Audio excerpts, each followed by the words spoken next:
విహారీ తన ఫ్రెండ్ సత్యతో కనక మహాలక్ష్మి గురించి మాట్లాడుతూ ఉంటాడు. అప్పుడు యమున విహారీ రూమ్కి వెళ్ళి, ఏంట్రా విహారీ వేరే దారి లేదు అంటున్నావు అని చెప్పి అడుగుతూ ఉంటుంది. ఏం లేదమ్మా, బిజినెస్కు సంబంధించి ఒక నిర్ణయం తీసుకోవాల్సి ఉంది అని చెప్పి విహారీ చెప్తూ ఉంటాడు. ఏ నిర్ణయం అయినా సరే అవతలి వాళ్ళు బాధపడకుండా అలాంటి నిర్ణయం తీసుకోవాలి విహారీ అని యమున చెప్తూ ఉంటుంది. కొన్ని సందర్భాల్లో ఎదుటివారు బాధపడాల్సి వస్తుందమ్మా అని చెప్పి విహారీ చెప్తూ ఉంటాడు. అలాంటప్పుడు నువ్వు నిర్ణయం తీసుకోవడం ఎందుకు విహారీ? నువ్వు నిర్ణయం తీసుకోవడం వల్ల ఎవరు కూడా బాధపడకూడదు, అలాంటి నిర్ణయమే తీసుకోవాలి అని యమున చెప్తూ ఉంటుంది. సరే విహారీ, నువ్వు బిజినెస్ విషయాలు తర్వాత మాట్లాడదు కానీ ముందు మండపంలో రావడానికి రెడీగా ఉన్నావా అని యమున అడుగుతూ ఉంటుంది. రెడీగా ఉన్నానమ్మా అని చెప్పి విహారీ చెప్తూ ఉంటాడు. గణపతి పూజ చేయాలంట, పంతులు గారు రమ్మంటున్నారు అని చెప్పి యమున చెప్తూ ఉంటుంది. సరే మా పద వెళ్దాం అని చెప్పి విహారీ వెళ్తూ ఉంటే, విహారీ ఒక్క నిమిషం ఆగు, నీ కాళ్ళకి పారాని లేదేంటి అని చెప్పి యమున అంటూ ఉంటుంది. ఇక యమున అటు ఇటు చూస్తూ ఉంటే లక్ష్మి కనిపిస్తుంది. లక్ష్మి ఇలారా, పారాని తీసుకురా అని చెప్పి యమున చెప్తూ ఉంటుంది. సరేనమ్మా అని చెప్పి లక్ష్మి వెళ్ళి పారాని తీసుకొని వస్తుంది. విహారీ కాళ్లకు పారాని రాయి లక్ష్మి అని చెప్పి యమున చెప్తుంది. ఇక లక్ష్మి షాకింగ్గా అలానే చూస్తూ ఉంటుంది. ఏంటి లక్ష్మి అలా చూస్తున్నావు? అక్కడ గణపతి పూజకు టైం అవుతుంది, త్వరగా విహారీ కాళ్లకు పారాని రాయి అని యమున చెప్తూ ఉంటుంది. విహారీ లక్ష్మి పారాని రాయగానే నువ్వు మండపంలోకి వచ్చేసేయి. లక్ష్మి నువ్వు కూడా విహారీకి పారాని రాసి వచ్చేసేయి, నేను వెళ్తున్నాను, నాకు అక్కడ చాలా పనులు ఉన్నాయి అని యమున అక్కడి నుంచి వెళ్ళిపోతుంది. ఇక విహారీ పక్కనే ఉన్న సత్య కూడా నేను మండపం దగ్గర వెయిట్ చేస్తూ ఉంటానరా అని చెప్పి అక్కడి నుంచి వెళ్ళిపోతాడు. ఎలా అని చెప్పి విహారీ కనక మహాలక్ష్మిని అడుగుతూ ఉంటాడు. మీరు అలా సోఫాలో కూర్చోండి, నేను రాస్తాను అని కనక మహాలక్ష్మి విహారీకి చెప్తూ ఉంటుంది.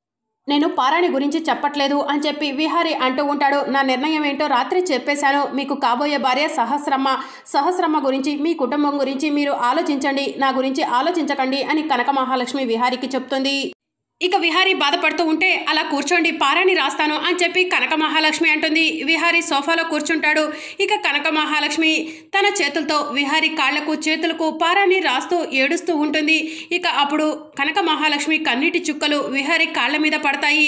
పడింది పారాని బొట్టు కాదు, నీ కన్నీటి చుక్కలని నాకు తెలుసు కనక మహాలక్ష్మి అని చెప్పి విహారీ అంటూ ఉంటాడు. ఆనంద బాష్పాలు కూడా అయ్యుండొచ్చు కదా విహారీ గారు అని కనక మహాలక్ష్మి అంటూ ఉంటుంది. ఇక నీ జీవితంలో ఆనందం, నా జీవితంలో మనశ్శాంతి ఉండవు అని విహారీ చెప్తాడు. కాలానికి అన్నిటినీ మరిపించే శక్తి ఉంటుంది విహారీ గారు అని చెప్పి కనక మహాలక్ష్మి విహారీకి చెప్పి అక్కడి నుంచి ఏడ్చుకుంటూ బయటికి వెళ్ళిపోతుంది. ఇప్పటి వరకు విహారీ కనక మహాలక్ష్మి మధ్య జరిగిందంతా కూడా పండు దూరం నుంచి చూస్తూ ఉంటాడు. ఇక కనక మహాలక్ష్మి ఏడ్చుకుంటూ బయటికి వచ్చేసరికి ఎదురుగా పండు ఉంటాడు. లక్ష్మమ్మ అలా ఏడ్చే బదులు మిమ్మల్ని ఆరాధిస్తున్నాను విహారీ గారు అని చెప్పి విహారీ బాబు గారికి చెప్పొచ్చు కదా అని చెప్పి పండు అంటూ ఉంటాడు. అలా చెప్పలేవను పండు అని చెప్పి కనక మహాలక్ష్మి చెప్తూ ఉంటుంది. ఏంటి లక్ష్మమ్మ ఇక్కడ ఏం జరుగుతుందో కనీసం నీకు అర్థమవుతుందా? ఇక్కడ పెళ్లి జరిగే పరిస్థితి తెలుసుకున్నావా అని చెప్పి పండు అంటూ ఉంటాడు. అన్నీ తెలుసుకునే నిర్ణయం తీసుకున్నాను పండు అని కనక మహాలక్ష్మి చెప్తూ ఉంటుంది. ఏంటమ్మా ఆ నిర్ణయం? విహారీ బాబు గారు నీ మెడలో కట్టిన మంగళసూత్రాన్ని చూసుకుంటూ జీవితాంతం ఏడవటమేనా అని చెప్పి పండు కనక మహాలక్ష్మిని నిలదీస్తూ ఉంటాడు. ఇక నీ జీవితాన్ని ఎవరూ బాగు చేయలేవరు, ఎవరూ మార్చలేవరు అని పండు కనక మహాలక్ష్మిని తిట్టి అక్కడి నుంచి వెళ్ళిపోతాడు. ఇక కనక మహాలక్ష్మి ఏడ్చుకుంటూ తన మెడలో ఉన్న మంగళసూత్రాన్ని బయటకు తీసి, కాసేపట్లో నీకు ఎలాంటి విలువ ఉండదు, నా మెడలో ఈ మంగళసూత్రం కట్టిన విహారీ బాబుకి నాకు ఎలాంటి సంబంధం ఉండదు అని కనక మహాలక్ష్మి మంగళసూత్రాన్ని చూస్తూ ఏడుస్తూ ఉంటుంది. ఇక మరోవైపు ప్రకాష్ తన ఫ్రెండ్ని తీసుకొని ఫ్లైట్లో కనక మహాలక్ష్మి వాళ్ళ ఊరికి వెళ్తాడు. ప్రకాష్ ఫ్రెండ్, ఇది కనకం వాళ్ళ ఊరు కదన్నా, ఇక్కడికి ఎందుకు తీసుకొచ్చావు అని చెప్పి అడుగుతూ ఉంటాడు. ఆ కనకాన్ని దారిలోకి తీసుకురావాలంటే మనం ఈ ఊరు రావాలరా, కనకానికి గ్యాలం వేయాలి అని చెప్పి ప్రకాష్ చెప్తూ ఉంటాడు. నువ్వు చెప్పేది నాకు అర్థం కావట్లేదన్నా అని చెప్పి ప్రకాష్ ఫ్రెండ్ అంటూ ఉంటాడు. ఆ కనకాన్ని దుబాయ్ షేక్కి అమ్మేశాం కదరా, ఆ కనకాన్ని మర్యాదగా పిలుస్తుంటే రావట్లేదు, అందుకే వాళ్ళ నాన్నని అడ్డం పెట్టుకొని ఆ కనకాన్ని దుబాయ్ షేక్కి అప్పచెప్పాలనుకుంటున్నాను. విహారీ కూడా పెళ్లి హడావుడిలో బాధతో కనక మహాలక్ష్మి ఎక్కడికో వెళ్ళిపోయింది అనుకుంటాడు, కానీ మనం కిడ్నాప్ చేశామని అనుకోడు అని చెప్పి ప్రకాష్ చెప్తూ ఉంటాడు. నువ్వు నిజంగా సూపర్ అన్నా అని చెప్పి ప్రకాష్ ఫ్రెండ్ అంటూ ఉంటాడు. ఇప్పుడే ఆ కనకానికి ఫోన్ చేద్దాంరా అని చెప్పి ప్రకాష్ కనక మహాలక్ష్మికి ఫోన్ చేస్తాడు. ఇక అప్పుడు కనక మహాలక్ష్మి ఏడుస్తూ ఉంటుంది. ఇక కనక మహాలక్ష్మి అలా ఏడుస్తూ ఫోన్ లిఫ్ట్ చేయదు. ఇదేంట్రా నా బంగారు కొడిపిట్ట ఫోన్ ఎత్తట్లేదు అని చెప్పి ప్రకాష్ తన ఫ్రెండ్తో అంటూ ఉంటాడు. మరొకసారి కనక మహాలక్ష్మికి ఫోన్ చేస్తాడు. ఇక కనక మహాలక్ష్మి ఫోన్ లిఫ్ట్ చేయగానే హలో అమెరికా కోడలి పిల్ల, నేను చెప్పేది నీకు అర్థమవుతుందా అని చెప్పి ప్రకాష్ అంటూ ఉంటాడు. ఏంటో చెప్పు అని చెప్పి కనక మహాలక్ష్మి అడుగుతూ ఉంటుంది. నేను చెప్పిన ప్లేస్కి నువ్వు రావట్లేదు కదా, అందుకే నేనే ఫ్లైట్ ఎక్కి మరి మీ ఊరికి వచ్చాను అని చెప్పి ప్రకాష్ చెప్తూ ఉంటాడు. మా ఊరికి నువ్వెందుకు వెళ్ళావురా అని చెప్పి కనక మహాలక్ష్మి అడుగుతూ ఉంటుంది. ఎందుకంటే నువ్వు ఉంటున్న ఇంట్లో పెళ్లికి బంధువులు తక్కువయ్యారంట, ఇక్కడ నుంచి కొంతమంది బంధువులను తీసుకురావడం కోసం వచ్చాను అని చెప్పి ప్రకాష్ చెప్తూ ఉంటాడు. ఒరే ప్రకాష్, మొన్న నా చేతుల్లో తన్నులు తిన్నావు, సరిపోలేదరా, నా చేతుల్లో చావాలనుకుంటున్నావా అని చెప్పి కనక మహాలక్ష్మి అంటూ ఉంటుంది. నేను చావటం కాదు, కాసేపట్లో మీ నాన్నను అక్కడికి తీసుకొస్తాను, విహారీ పెళ్లిని చూపిస్తాను, దాంతో మీ నాన్న గుండె పుట్టుక్కుమంటుంది అని చెప్పి ప్రకాష్ చెప్తూ ఉంటాడు. ఒరే ఏం మాట్లాడుతున్నావురా అని చెప్పి కనక మహాలక్ష్మి అంటూ ఉంటుంది. మర్యాదగా నేను చెప్పిన ప్లేస్కి నువ్వు వచ్చావా, లేదంటే మీ నాన్ననే తీసుకొని నేను అక్కడికి వస్తాను, ఆల్రెడీ మీ నాన్నకు కూడా ఫ్లైట్ టికెట్ బుక్ చేశాను అని చెప్పి ప్రకాష్ కోపంగా ఫోన్ కట్ చేస్తాడు. ఇక అప్పుడే కనక మహాలక్ష్మి బాధపడుతూ ఉంటే మదన్ వచ్చి ఎవరితో ఫోన్ మాట్లాడుతున్నావు అంత కోపంగా అని చెప్పి అడుగుతూ ఉంటాడు. అదా నా ఫ్రెండ్తో మాట్లాడుతున్నాను అని కనక మహాలక్ష్మి చెప్తూ ఉంటుంది. నీకు ఫ్రెండ్స్ కూడా ఉన్నారా అని చెప్పి మదన్ అడుగుతూ ఉంటాడు. ఏ ఉండకూడదా అని కనక మహాలక్ష్మి అంటూ ఉంటుంది. సీరియస్గా మాట్లాడుతున్నావు కదా, ఏదైనా ప్రాబ్లం ఏమో సాల్వ్ చేద్దామని అడుగుతున్నాను అని చెప్పి మదన్ చెప్తూ ఉంటాడు. ఏం ప్రాబ్లం లేదు అని కనక మహాలక్ష్మి చెప్తూ ఉంటే ఆర్ యు షూర్ అని చెప్పి మదన్ అంటూ ఉంటాడు. ష్యూర్ అని చెప్పి కనక మహాలక్ష్మి చెప్పడంతో సరే నేను అక్కడ పెళ్లి ప్రాసెస్ చూసుకుంటాను అని చెప్పి మదన్ అక్కడి నుంచి వెళ్ళిపోతాడు.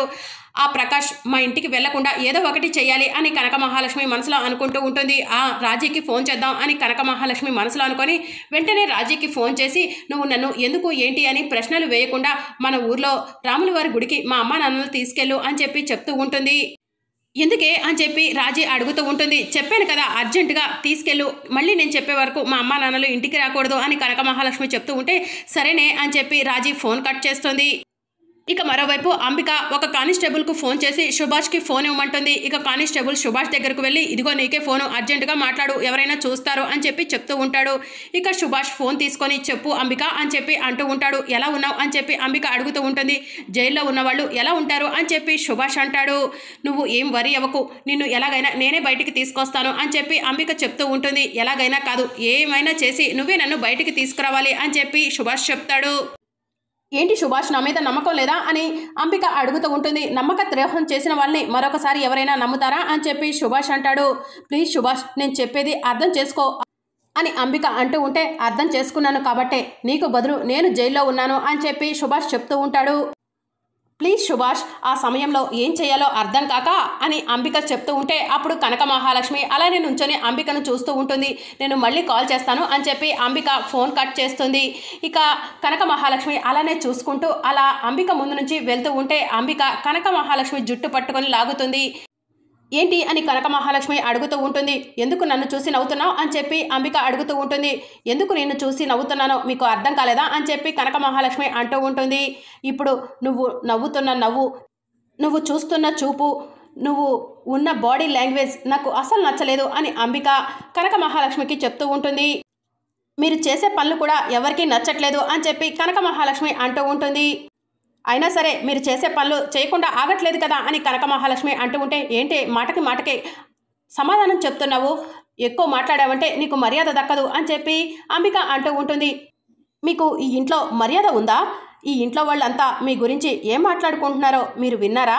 విహారీ బాబు గారు మీ గురించి ఏం ఆలోచిస్తున్నారో మీకు తెలుసా? మొన్న ఐటీ రైట్స్లో దాదాపు మీరు దొరికిపోయేవాళ్ళు, కానీ మీ అదృష్టం బాగుండి మీ బదులు మీకు సొంతమైన వాళ్ళు కొంతమంది శ్రీకృష్ణ జన్మస్థానానికి వెళ్ళవలసి వచ్చింది.